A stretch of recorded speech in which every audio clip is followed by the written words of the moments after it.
Diane Caldwell covered her nose, glaring at Kendra Brooks with pure disgust. "I cannot breathe the same air as this." The room gets dirtier every time she walks in. Kendra straightened a napkin fold, silent, composed. Diane's voice dropped, venomous. "You are crudely her filth. Know your place." Kendra met her eyes. "The setup is ready, Miss Caldwell." "Kendra?" Diane snatched her soda, poured it down Kendra's back. "Now get out of my sight." Dead silence, but Diane had just made the biggest mistake of her career.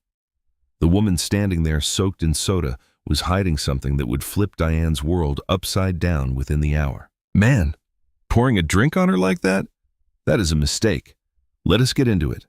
The Harrington Grand sat on the corner of Tryon Street in uptown Charlotte, North Carolina. 22 floors of polished marble, brass elevators, and crystal chandeliers that cost more than most people's houses. The kind of hotel where senators held fundraisers and CEOs signed deals over bourbon. It was owned by Harrington Hospitality Group, a company with properties across the country. And at the very top of that empire sat one man, the chairman of the board. But we will get to him later. Right now, let us talk about Kendra Brooks. Kendra was a woman with a master's degree in hospitality management from Cornell. She could have walked into any executive office in the industry and landed a six-figure position before lunch, but she did not. Instead, months ago, she applied for a part-time job as an event coordinator assistant at the Harrington Grand. Entry level, just above minimum wage, a staff polo, and a name tag. Why? Because Kendra believed something most people in her position would not even consider. She believed that if you want to lead an industry, you need to understand it from the floor up, not from a boardroom, not from a quarterly report, but from the sweat, the overtime, the guests who snap their fingers at you like you are furniture. She wanted to feel it, all of it. Her husband supported the decision completely. He admired it, actually. He told her to take as long as she needed, learn everything, talk to everyone, and when she was ready, there would be a seat waiting for her at the top. So Kendra showed up every morning. She drove a modest gray sedan.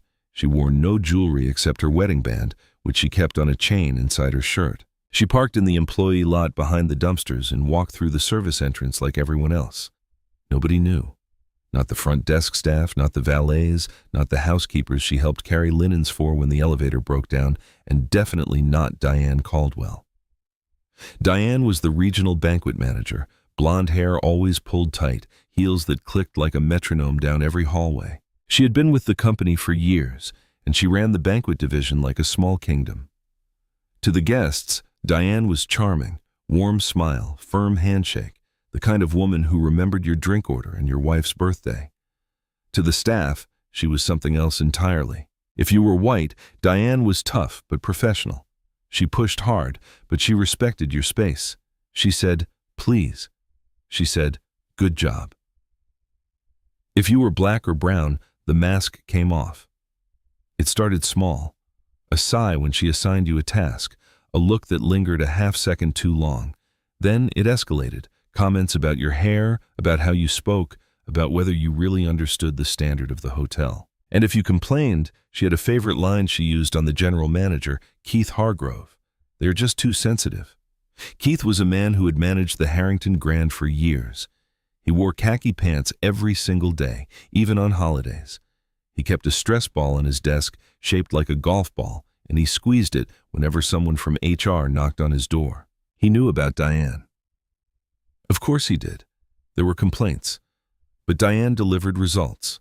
Her events ran on time. Her client retention rate was the highest in the region. And Keith did not like confrontation. So the complaints sat in a folder. The folder sat in a drawer, and the drawer stayed shut. Then there was Maya Reed, a junior server who had been at the hotel for months.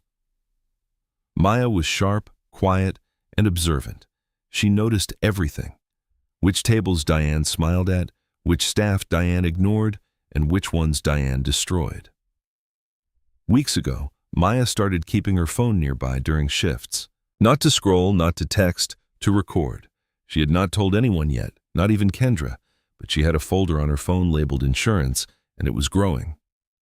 Tonight was the annual corporate gala, a major client, hundreds of guests, a high-value contract, and every single person on this staff was about to collide in a way none of them expected. The gala was hours away, and the banquet hall already smelled like stress: silver polish, starched tablecloths, the sharp tang of industrial cleaner on marble floors. Staff moved between tables in quiet choreography, adjusting forks, aligning chairs, folding napkins into perfect fans. Kendra was stationed at the far end of the hall, working on centerpieces: white roses, eucalyptus stems, tall glass vases that caught the light from the chandeliers above. She had arranged dozens of them, each one identical, each one measured to the inch. She was good at this. She knew she was good at this. Then Diane walked in. The clicking of her heels hit the marble like a countdown. Every head in the room tilted slightly, not to look. Nobody dared look directly, just to track, to know where she was, like animals sensing a predator entering the clearing. Diane stopped in the center of the room. She scanned the tables with slow, deliberate eyes. Her clipboard was tucked under one arm. Her mouth was a thin, pressed line. She walked to one table. A white server named Colin had set it. Diane picked up a wine glass, held it to the light, set it back down. "Beautiful work, Colin." "Spotless." Colin exhaled. He nodded and moved on. Then Diane turned. She walked straight toward Kendra's section. Identical setup, same glasses, same silverware, same napkin fold. Kendra had checked it twice. Diane picked up a wine glass. She held it to the light the same way she had held Colin's. She turned it, then she set it down hard enough to make the silverware rattle. "This is sloppy." Kendra's hand stilled. "The glass has a smudge. The napkin fold is uneven. And these flowers." Diane grabbed a rose from the vase and held it up like evidence in a courtroom. "This stem is crooked. Do you even care about quality? Or is that just not something your people prioritize?" The words landed like a slap. Two servers nearby stopped what they were doing. One looked at the floor. The other bit her lip and walked away.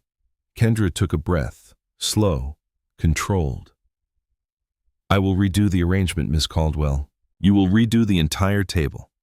And when you are done, I want you on ice duty. The kitchen needs ice hauled to the service bar. Ice duty, manual labor." Kendra had a coordinator title.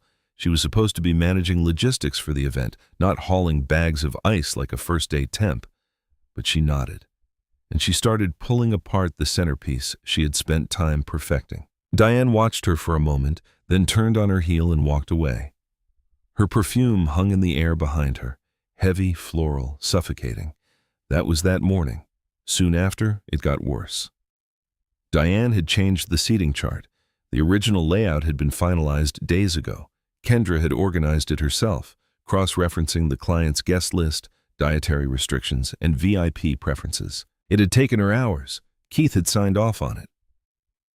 But sometime between then and later, Diane had walked into the office, pulled up the file on the shared computer, and rearranged half the tables. No note, no email, no explanation.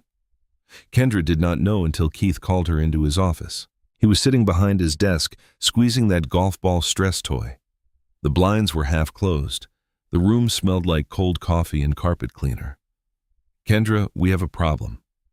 She stood in the doorway, still in her polo, still smelling faintly of silver polish. "The seating chart is wrong. Table assignments do not match the client's VIP list. If this does not get fixed soon, we are going to have a major issue tonight." Kendra blinked. "Mr. Thorpe, I finalized that chart days ago. You approved it yourself." "Well, something changed, and your name is on the file." "Because I created the original file, but someone edited it after me. If you check the revision history, the door opened behind her." Diane walked in like she owned the room, which in many ways she did. "Keith, I heard there is a seating issue." Her voice was silk, concerned, helpful. Keith looked relieved. "Yeah, Kendra's chart has errors. Major ones." Diane tilted her head and looked at Kendra, the way you would look at a child who broke a plate. "Oh, Kendra, sweetheart, did you mix up the tables again?" "Again?" As if this had happened before. It had not. Ever. "I did not mix up anything, Miss Langford. The file was edited after I saved it." Diane let out a small laugh, light, dismissive. Kendra, nobody else touches the seating charts. That is your responsibility. I should not have to double-check your work on top of everything else I am managing today. She turned to Keith. I will fix it myself. It is fine. I just wish I did not have to keep cleaning up after her. Keith nodded. He did not ask about revision history. He did not check the file. He just squeezed his stress ball and said, Kendra, let Diane handle the chart. You go help the kitchen with setup. Kitchen setup. That meant washing trays, stacking plates, and staying out of sight. Kendra looked at Keith. She looked at Diane. She saw exactly what was happening. Two people who had decided that she was the problem before she ever opened her mouth. She nodded. Yes, sir. She turned and walked out. In the hallway, Maya was waiting. She had a tray of water glasses in her hands, but her eyes were locked on Kendra's face. I saw her do it, Maya whispered. I saw Diane at the computer. She was editing the seating file. Kendra stopped walking. You saw her? I was refilling the printer paper in the office. She did not notice me. She changed multiple tables, then closed the file and walked out. Kendra closed her eyes. She let the air out slow. Thank you, Maya. Kendra, you need to report this. This is sabotage. I know what it is. Then why are you not yet? Maya stared at her. What do you mean, not yet? Kendra opened her eyes. There was something in them that Maya had not seen before. Not anger, not sadness, something quieter, something patient.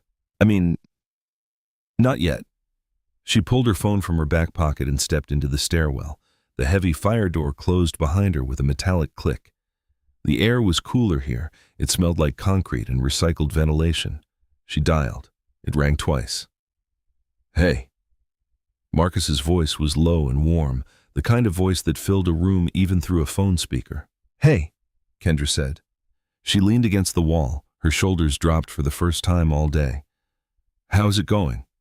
She paused, then she exhaled. It is getting worse.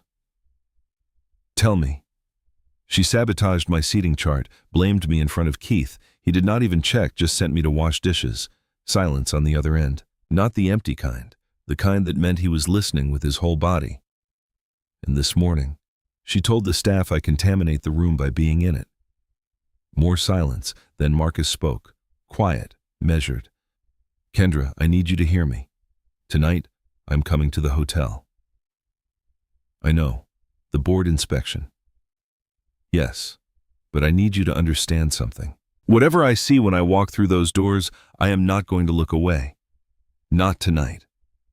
Kendra pressed the phone against her ear. She could hear him breathing. Steady. Certain. Just get through the next few hours, he said. Can you do that? She stood up straight, wiped her eyes with the back of her hand. Yeah, I can do that.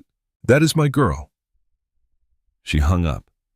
She stood in the stairwell for moments, then she walked back out into the hallway, into the noise, into the chaos, and straight toward the kitchen. The afternoon was just beginning, and Diane Caldwell had no idea what was coming. Hours before the gala, the kitchen was a furnace of noise and steam, pots clanging, burners hissing, the head chef barking orders in a voice that could cut through concrete. The air tasted like garlic, butter, and sweat. Kendra stood at the industrial sink, scrubbing sheet trays with a steel wool pad. Hot water ran over her knuckles until they turned raw. Her polo was damp at the collar. Her back ached from standing since early.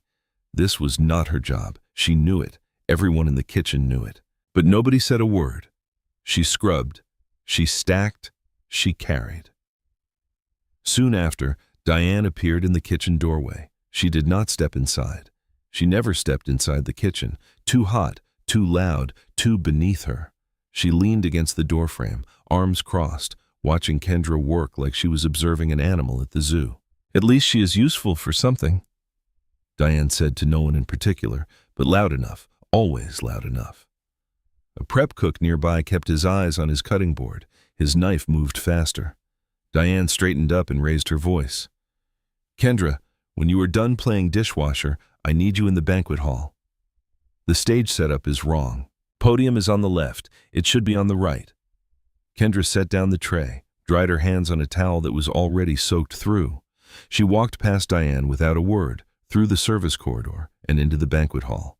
The podium was on the right, exactly where the client had requested it. Kendra had confirmed the placement herself with the audiovisual team. She had the email on her phone. She stood there staring at it. Right side, correct position, nothing wrong. Diane walked in behind her, heels clicking. "Well, move it." "Miss Langford," the client requested the podium on the right. "I have the confirmation email. I do not care what email you have. I said move it to the left." But the client...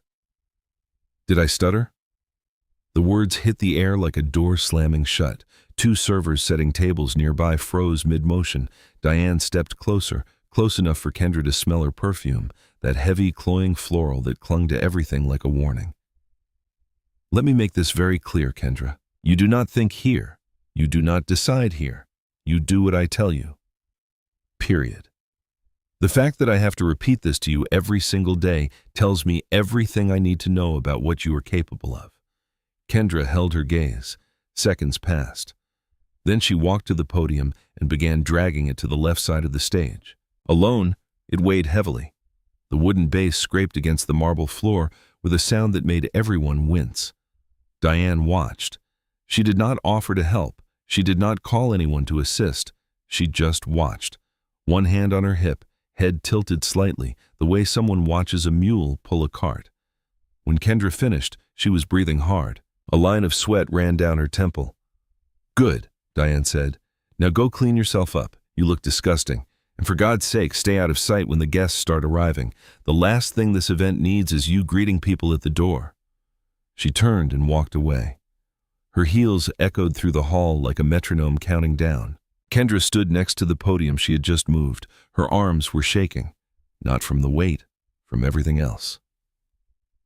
Later that afternoon, the banquet hall was nearly ready. Tables gleamed under chandelier light. Ice sculptures glistened at the buffet station. The string quartet was setting up in the corner, tuning their instruments in soft, wandering notes. Kendra was adjusting the microphone at the podium when Diane came back. This time, she was not alone. 3 junior servers trailed behind her carrying final supplies. Diane stopped at the center of the room and clapped her hands once. "Listen up, everyone. Final check. I want every glass polished, every napkin straight, every chair pushed in exactly from the table edge. This is a major client. If anything goes wrong tonight, I will personally make sure the person responsible never works in this city again." Her eyes swept the room. Then they landed on Kendra. "And Kendra, you are on coat check." "Coat check. Coat check." A closet by the entrance, out of sight, out of the event, invisible. "Miss Langford, I am assigned to coordinate." "You were assigned past tense. I am reassigning you." "Coat check, back corner." "Do not come out unless someone asks for their jacket." Kendra's lips pressed together. "Is there a problem?" Diane asked. Her voice rose just enough to make sure everyone heard. "Because if you cannot handle hanging up coats, I really do not know what to do with you." Someone behind Kendra let out a small breath. Maya, standing tables away with a tray of champagne flutes. Her phone was in her apron pocket. The camera lens was facing outward. Kendra shook her head slowly. "No problem, Miss Langford." "Wonderful. And Kendra, smile. You are representing the hotel tonight. Try not to scare anyone." Diane laughed at her own words, a short, brittle sound like glass cracking. Then she walked away, clipboard in hand, barking orders at the string quartet about volume levels. Kendra walked to the coat check closet. It was a narrow room near the service entrance. No windows, a single fluorescent light that buzzed overhead. Wire hangers lined a metal rack that smelled like rust and old mothballs. She stepped inside and stood there for a moment, alone. The door was still open. Through it, she could see the banquet hall shimmering with golden light. She could hear the quartet playing something soft and classical. She could smell the roses from the centerpieces she had arranged that morning, the ones Diane had called sloppy. She took one breath, then another. Then she pulled out her phone and opened her text messages. One new message from Marcus, sent minutes ago. "Leaving now. See you soon." She read it twice. Then she put the phone away and hung the first empty hanger on the rack. Somewhere across the hotel, Victor Grant was in the security office reviewing tonight's protocol. His radio crackled with updates. Extra coverage for the main entrance, additional screening at the parking garage, VIP arrival estimated soon. Victor pulled out a printed photograph from a manila envelope, a headshot of Marcus Brooks. He pinned it to the briefing board and circled it in red marker. "This is the chairman of the board," he told his team. "When he arrives, full protocol, main entrance, no delays. You address him as Chairman Brooks. Understood?" Security officers nodded in unison. Victor checked his watch. Soon. Back in the coat check closet, Kendra heard Diane's voice echo through the hall one more time. "If I see one fingerprint on one glass, somebody is going home tonight, and it will not be me." Kendra hung another empty hanger on the rack. The wire scraped against the metal bar. She closed her eyes. She waited. The fluorescent light buzzed above her like a timer winding down. Outside, the string quartet shifted into something slower, deeper. The banquet hall hummed with final preparations. Silver clinking, chairs adjusting, Diane's heels clicking back and forth across the marble. In the parking garage, a black SUV turned off the highway and headed toward uptown Charlotte. The driver checked the mirror. The man in the back seat adjusted his cufflinks. He looked out the window at the city skyline, catching the last light of the evening. His phone sat on the leather seat beside him. The last text he had sent still glowed on the screen. "Leaving now. See you soon." He did not text again. He did not need to. Soon, he would walk through the front doors of the Harrington Grand. Victor Grant would meet him with a firm handshake and 2 words that would echo through every radio in the building. And everything would change. "Yo, I need to pause here because I am heated, like genuinely heated. This woman got humiliated, sabotaged, shoved in a coat closet, and nobody said a thing. Not one person. That silence right there, that is what kills me, you guys." The black SUV pulled into the circular driveway of the Harrington Grand. Its tires rolled slow and quiet across the polished stone. The headlights swept across the entrance where Victor Grant stood waiting, flanked by security officers in dark suits. The rear door opened. Marcus Brooks stepped out. He was tall, dark skin, a navy suit that fit like it was stitched onto his body. Silver cufflinks catching the last glow of sunset, he moved with the kind of stillness that only comes from knowing exactly who you are and exactly what you own. Victor stepped forward and extended his hand. "Good evening, Chairman Brooks. Welcome to the Harrington Grand." The words traveled through Victor's radio, through every earpiece in the building, through the front desk, through the security office, through the service corridor. Chairman Brooks. At the front desk, a receptionist nearly knocked over her water bottle. In the kitchen, the head chef straightened his coat. In the hallway outside Keith Hargrove's office, an assistant knocked on his door and whispered 2 words that made the color drain from his face. "He is here." Keith stood up so fast, his chair rolled into the wall behind him. He grabbed his jacket from the back of the door, shoved his arms through the sleeves, and half-jogged toward the lobby. His tie was crooked, his hands were shaking. He squeezed them into fists to make them stop. In the banquet hall, the news hit like a shockwave. Diane heard it through the event coordinator's radio. A crackle of static, then Victor's voice. "Chairman Brooks has arrived. Main entrance. All positions." Diane's eyes went wide. She smoothed her hair. She adjusted her blazer. She grabbed a breath mint from her pocket and crushed it between her teeth. This was her moment. The chairman of the board, here tonight at her event. This was her chance to shine, to impress, to climb. She walked quickly through the service corridor, heels hammering the floor. She burst into the lobby just as Keith arrived from the opposite hallway. They exchanged a glance, 2 people suddenly united by the same desperate need to perform. Marcus was standing in the center of the lobby, Victor beside him, security officers behind. He was looking around slowly, taking in the marble, the chandeliers, the fresh flowers on the reception desk. His face revealed nothing. Diane stepped forward first, bright smile, extended hand. Her voice pitched higher than usual, warm, eager, rehearsed. "Chairman Brooks, what an absolute honor. I am Diane Caldwell, Regional Banquet Manager. I oversee tonight's gala, and I have to say, everything is running beautifully. We are so thrilled to have you here." Marcus looked at her hand. He did not take it.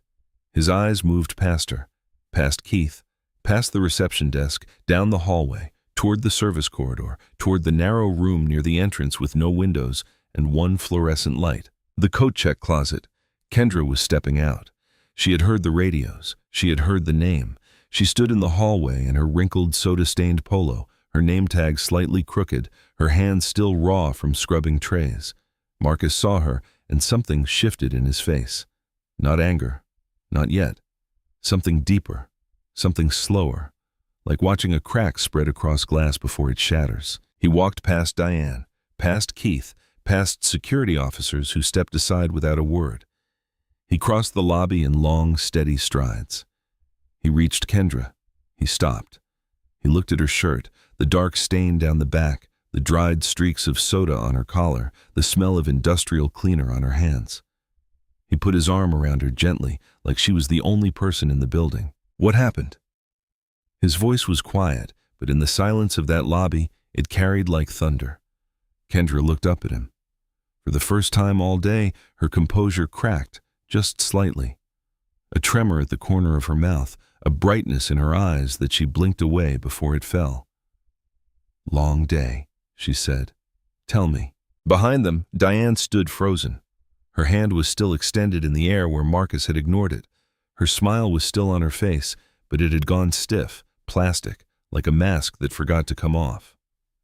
Her eyes moved between Marcus and Kendra, the arm around her shoulder, the closeness, the way he looked at her. Then the connection hit. Brooks, Chairman Brooks, Kendra Brooks. The color drained from Diane's face so fast it was almost visible, like watching ink disappear from paper. Keith's mouth opened, then closed, then opened again. No sound came out.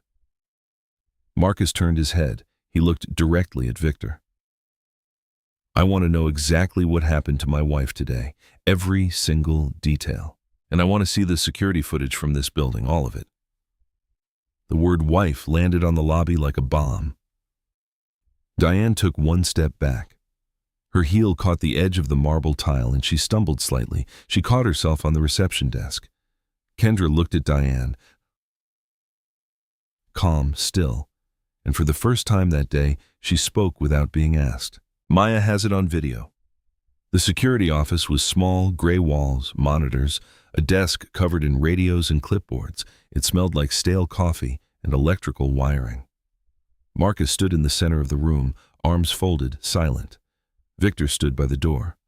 The hotel's HR director, a woman named Patricia Wells, sat at the desk with her hands clasped tight. Maya walked in, holding her phone like a grenade.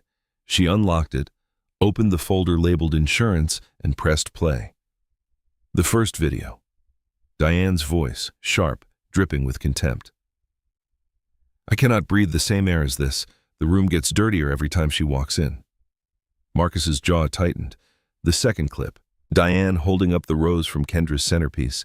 "Is that just not something your people prioritize?" Patricia covered her mouth. The third clip.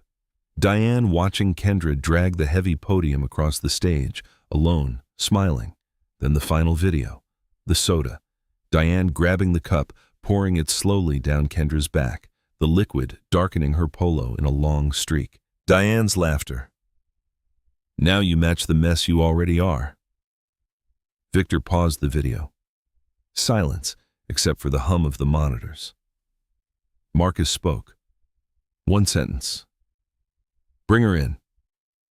Minutes later, Diane walked through the door, blazer buttoned, chin up, hands trembling at her sides. She tried to smile first. "Chairman Brooks, I want you to know that tonight's event is completely under control. Whatever misunderstanding." "Sit down." She sat. Marcus spoke the way a man speaks when the building has his name on the deed. "I just watched multiple videos of you harassing, humiliating, and physically assaulting a member of this staff. I want your explanation. Choose carefully." Diane's smile collapsed. I was joking. The soda was an accident. She is blowing this out of proportion." I did not know. I did not know she was my wife? Marcus leaned forward. So if she was not my wife, this would be acceptable? Diane opened her mouth. Nothing came out. That is what I thought. He turned to Patricia. Effective immediately, Diane Caldwell is suspended without pay, pending full investigation. I want every complaint ever filed against her pulled from records, every one, and I want her off this property soon. Patricia nodded and began typing. Diane's composure broke, her voice cracked. Please, I have been with this company for years. This will ruin me. I made a mistake. People make mistakes. You did not make a mistake. You made a choice every single day. He turned to Victor. Escort her out. Victor opened the door. Officers were waiting. Diane stood on unsteady legs, mascara smudging at the corners. She walked between the officers, clutching her purse like a shield. The lobby staff watched in silence as she crossed the marble floor and pushed through the glass doors into the evening air. Marcus was not finished. Where is Keith Hargrove? Keith was in his office, behind his desk, squeezing his stress ball with both hands. Marcus stood in his doorway. How many complaints were filed against Diane? Keith swallowed. A few. How many? Formally. Maybe more informally. And what did you do? Keith stared at his desk. That is your answer. Marcus nodded. You are on administrative leave, effective immediately, pending review. Formal notice from HR by morning. Keith did not argue.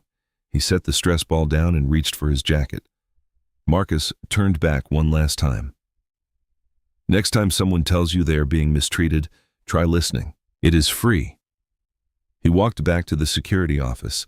Maya was still standing there, phone in hand. He stopped and extended his hand. Thank you. What you did took courage. You have my word. No retaliation, not now, not ever. Maya shook his hand, firm grip, steady eyes, one nod. Then Marcus walked down the hallway to the coat check closet. Kendra was waiting. He took her hand.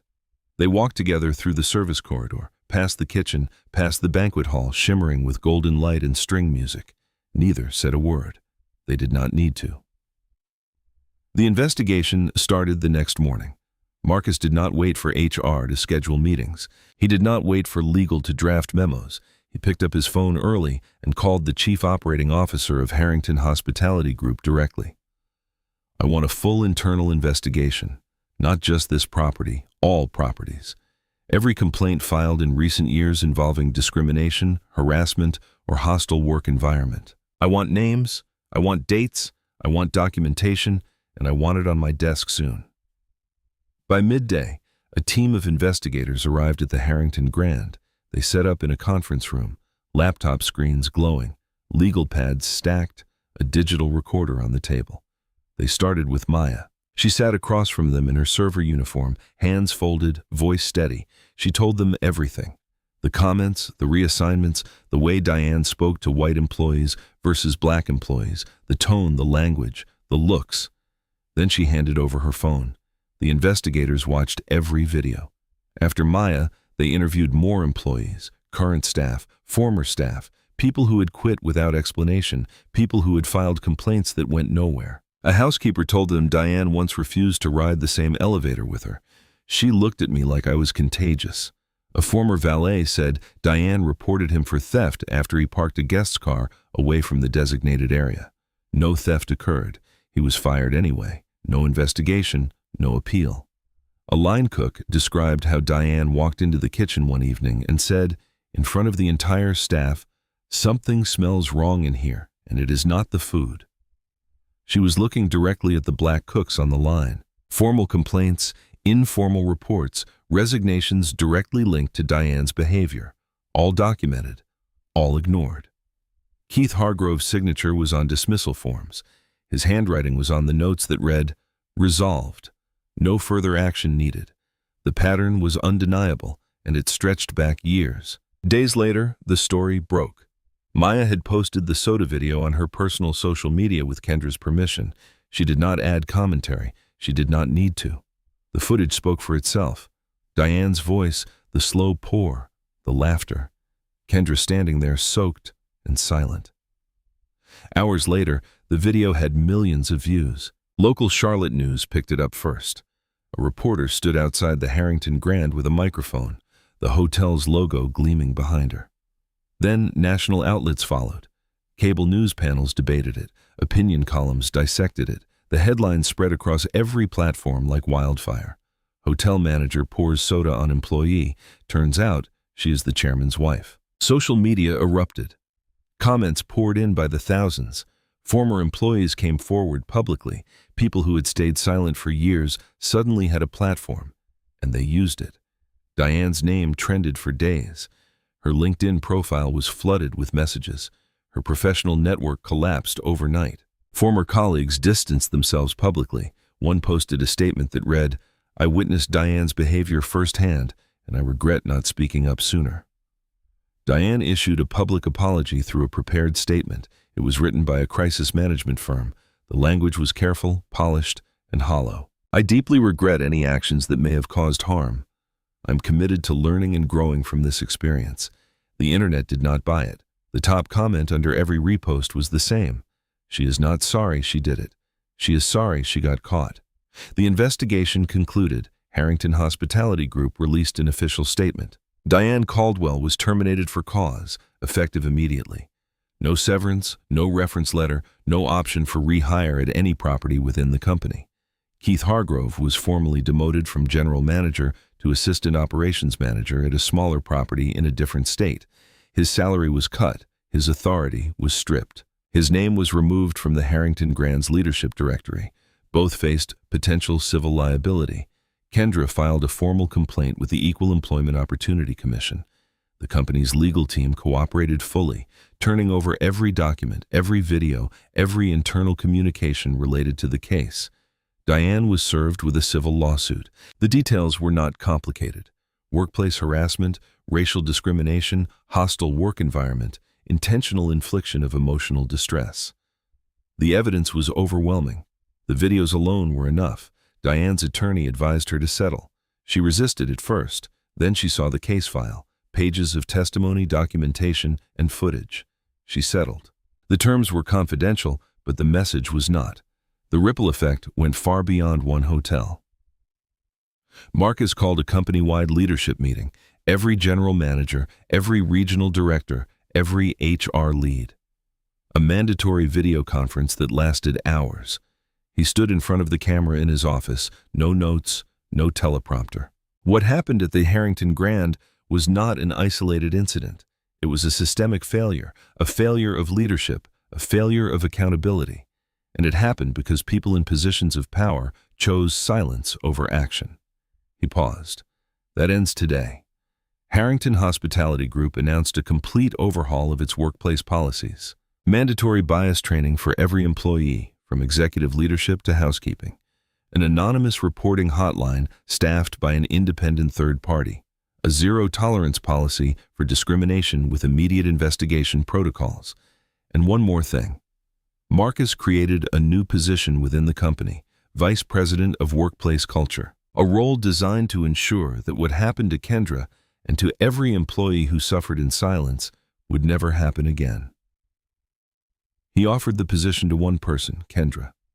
She did not answer right away. She sat in their living room that evening, still in her jeans, still wearing the chain around her neck that held her wedding ring during work hours. She turned the offer over in her mind the way she had turned those napkins that morning, carefully, deliberately, with precision. Then she said yes. Not because she wanted a title, not because she wanted power, because she knew what it felt like to stand in a coat closet with the door open, watching everyone pretend nothing was wrong. And she was done pretending. Months later, Kendra Brooks sat behind a mahogany desk on an upper floor of Harrington Hospitality Group headquarters. Downtown Charlotte skyline stretched outside her window, glass towers catching morning sun, traffic moving in slow ribbons far below.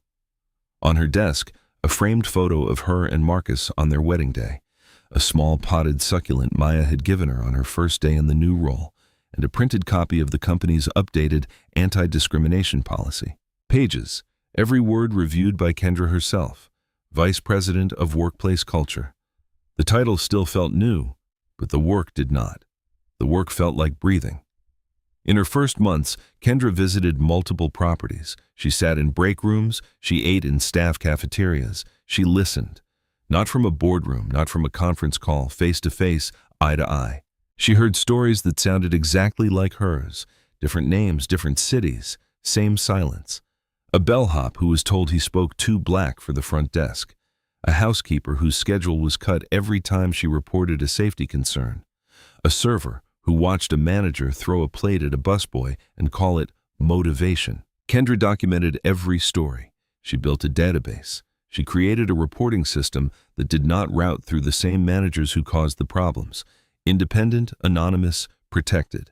In months, reports were filed across the company. Investigations were opened. Employees were terminated. Others were retrained. Properties replaced their entire management teams. The anonymous hotline received its first call. A young woman's voice, shaking but determined. I do not know if anyone will actually do something, but I need to say this out loud. Someone did something. Maya Reed was promoted to event coordinator at the Harrington Grand. Full title, full salary, full benefits. She still kept her phone closed during shifts, old habit, but she did not need the insurance folder anymore. The housekeeper who would not ride the elevator with Diane was offered back pay and a formal apology from the company. She cried when she received the letter, not because of the money, because someone finally said, "We believe you." The valet who was wrongfully terminated was contacted by Harrington's legal team. They offered him reinstatement and compensation. He declined the job. He had moved on. But he accepted the apology. He said it was the first time in years anyone admitted he had done nothing wrong. Diane Caldwell never worked in hospitality again. Her name had become synonymous with the kind of cruelty that companies now train their employees to recognize. She moved out of Charlotte, deleted her social media, disappeared into the kind of silence she once forced on others. Keith Hargrove finished his demotion quietly. He managed a smaller property in a different state. He never filed another complaint. Whether he changed or simply learned to fear consequences, nobody could say for certain. Marcus continued to lead the company, but something shifted in how he led. He started every board meeting with a simple question: what are we not seeing? It became a company tradition, a reminder that the most dangerous problems are the ones leadership chooses not to look at. And Kendra? Kendra never forgot the coat check closet. She kept a wire hanger from that night in her office desk drawer, not as a trophy, as a reminder of the buzzing fluorescent light, the smell of mothballs, the sound of Diane's heels clicking away. She kept it because she never wanted to become someone who forgets what the floor feels like. Yo, so this story, made up, totally fiction. But be real with me for a sec. That feeling when your boss treats you like trash and everyone just watches, that is not fiction. That is somebody's life right now. And that is why I had to share this, for real. Most people who face what Kendra faced do not have a husband who is the chairman. They do not get a viral video. They do not get a company-wide overhaul. They get silence. They get pushed out. They get forgotten. But that does not mean nothing can change. It means the change has to come from the people watching, from the Mayas, the ones brave enough to press the record, the ones who refuse to look away. If this story hit you somewhere deep, go ahead and smash that like button. Share it with someone who needs to hear it, and subscribe so you never miss the next one. Because the real question is not whether this happens. The real question is, if nobody is recording, does anyone ever find out?